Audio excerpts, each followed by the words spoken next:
Hi there, welcome back. So in today's video, we're going to try and use some of these molds, maybe not all of them, but some of them certainly.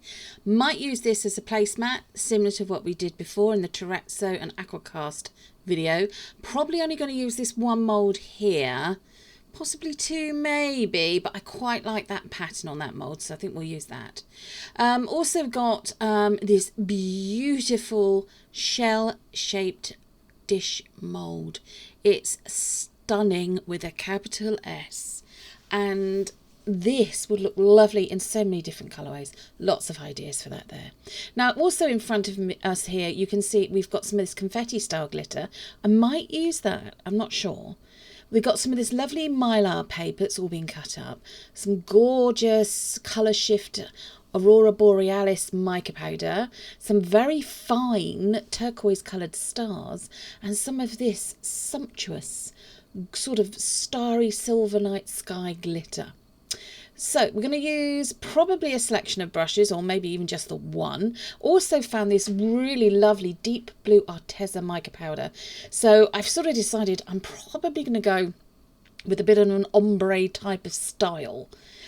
So this is a time lapse of me applying the mica powder to the mould and just doing it in exactly the same sort of way as you've probably seen us doing it before, using a dry bristled brush.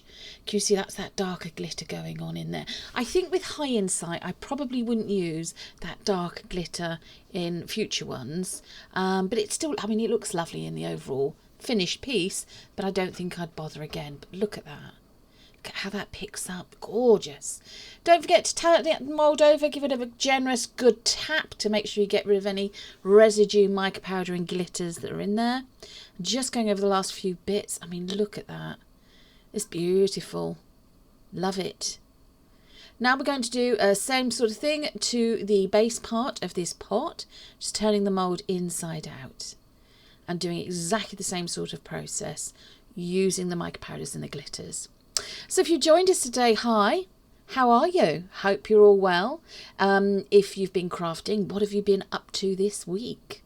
We are only publishing 2 videos a week currently, basically because we've got a lot of renovations going on at home.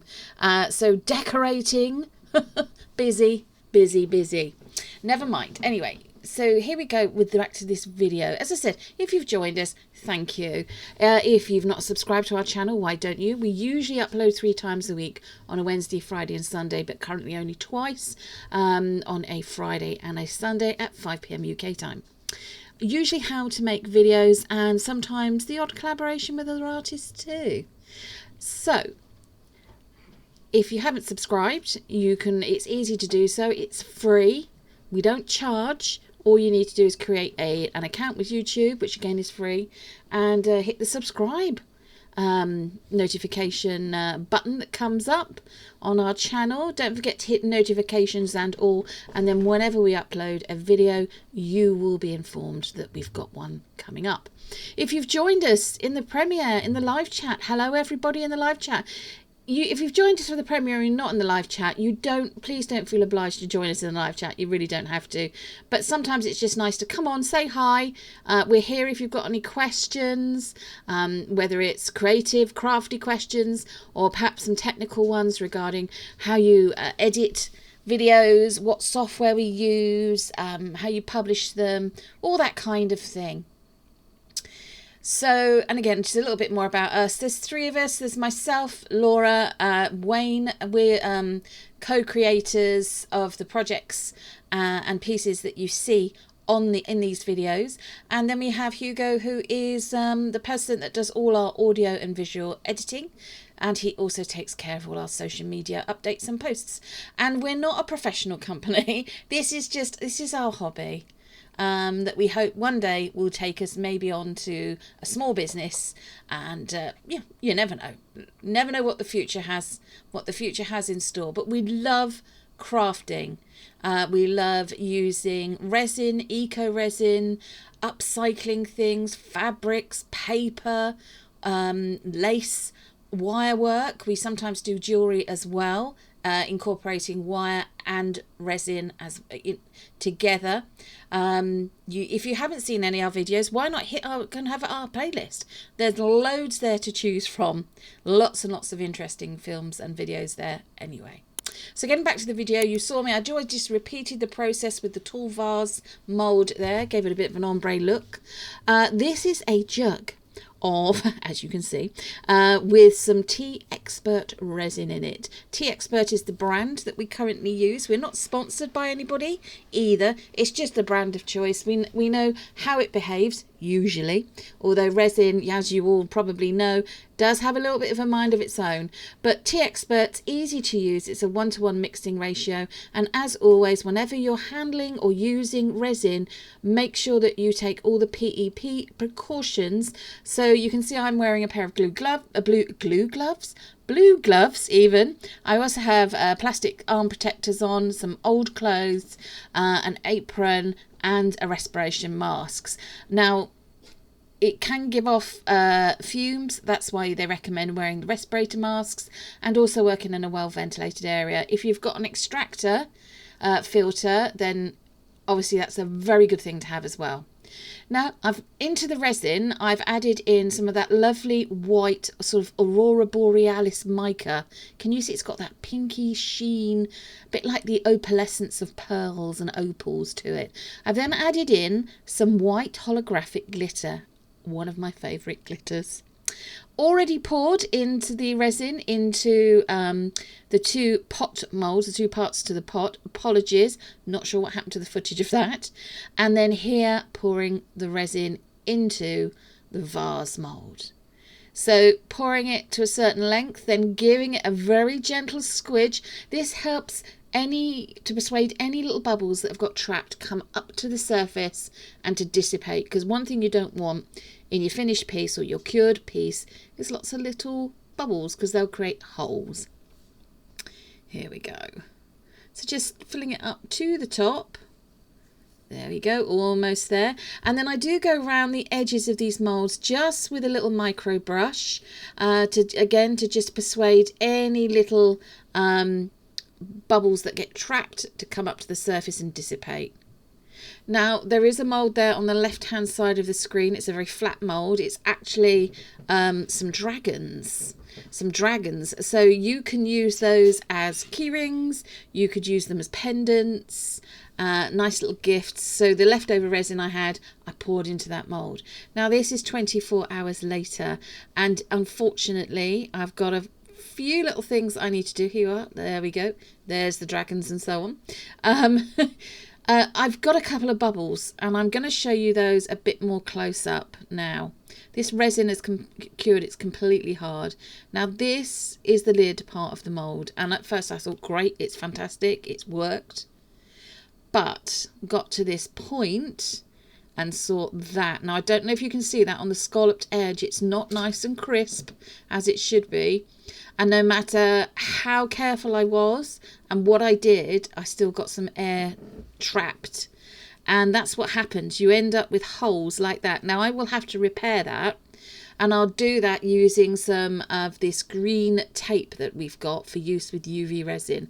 But look at that. That's gorgeous. Absolutely stunning. Absolutely. I can imagine that in all kinds of other colourways. You know, it would look beautiful in a bathroom or on a dressing table. Actually, on a dressing table, all in the colour of pearls. You know, those beautiful creams and oyster sort of cream, ivory, white, the slight pinky tinge. It look fantastic. So now this is the base part of the dish.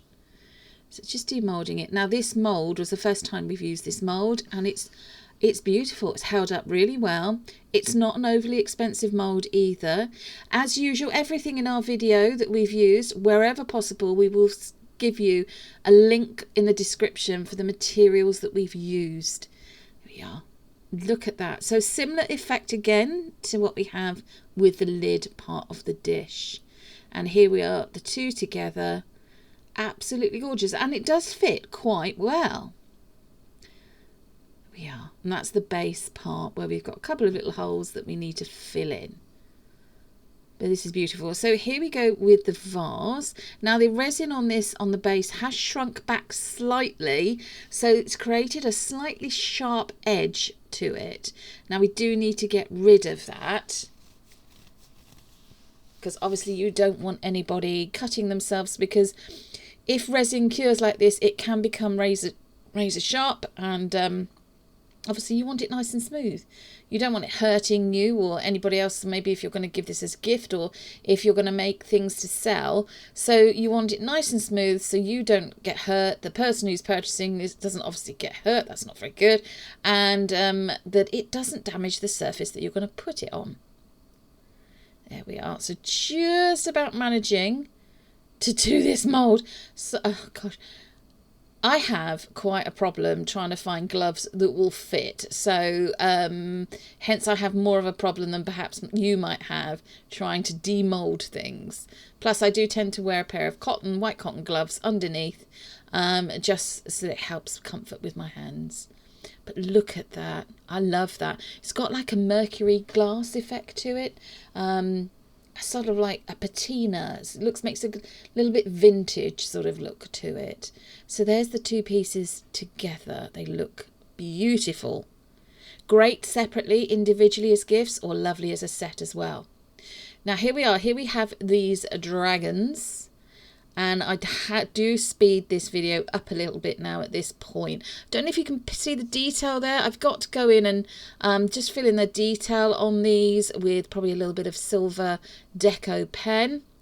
Look at that. That's a pinky coloured one. Great thing to use these moulds are if you've got leftover resin in projects, just, you know, to fill them up, or you've got little hearts, a heart mould perhaps, and then to give them away as gifts. These I think we're going to make into key rings. So all we do to make them into key rings is decide where we're going to drill the hole and then apply the key ring hardware to it. But yeah, I love those. I love the blue ones and I like the pink one as well.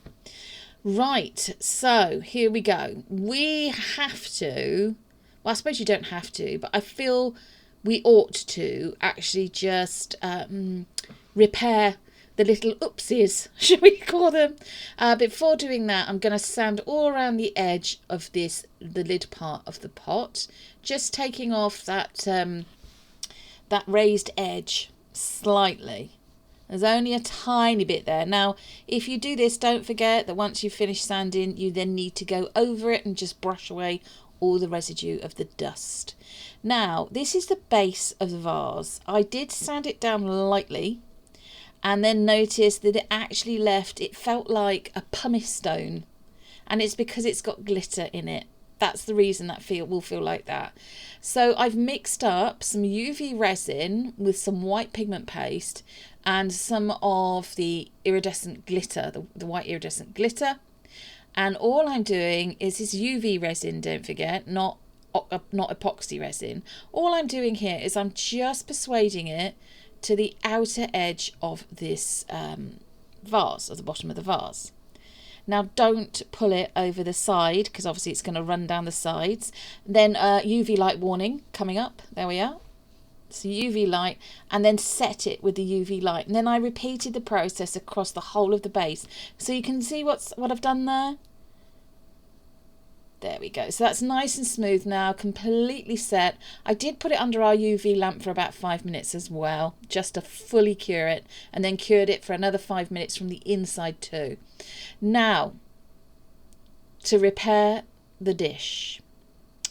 This was the base part, and we had a few little holes. So all I've done is mixed up some UV resin with some of the iridescent glitter, and then painted it with a silicone tipped tool just round those edges there, and then cured it under the UV lamp. And I think that's done the trick. Now for the lid, we're going to use some of this green tape, which is, it's brilliant tape.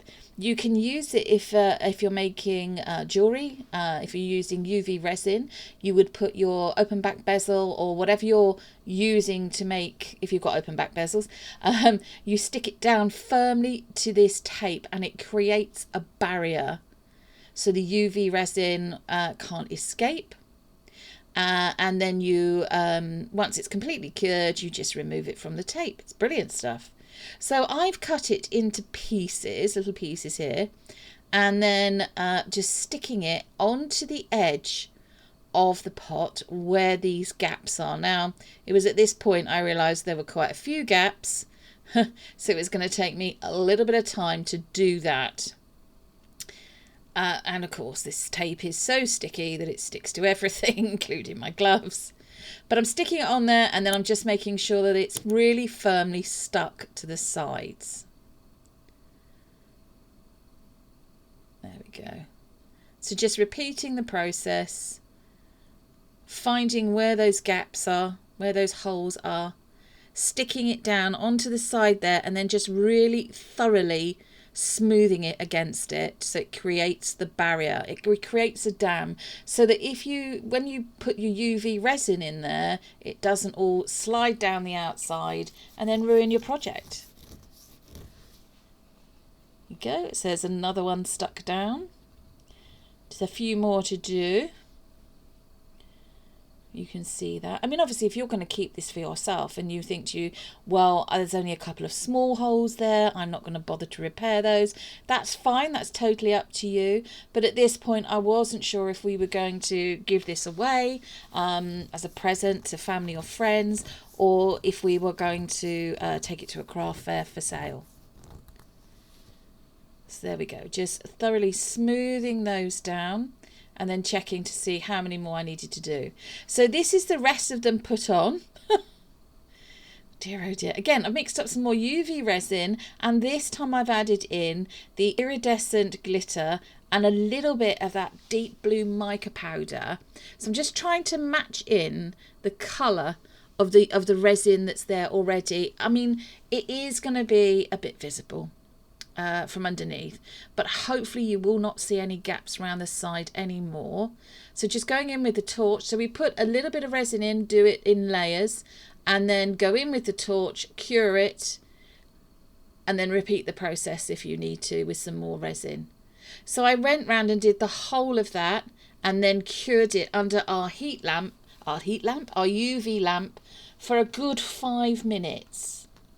There we go. You see, you can just it's all cured, you can take the tape off.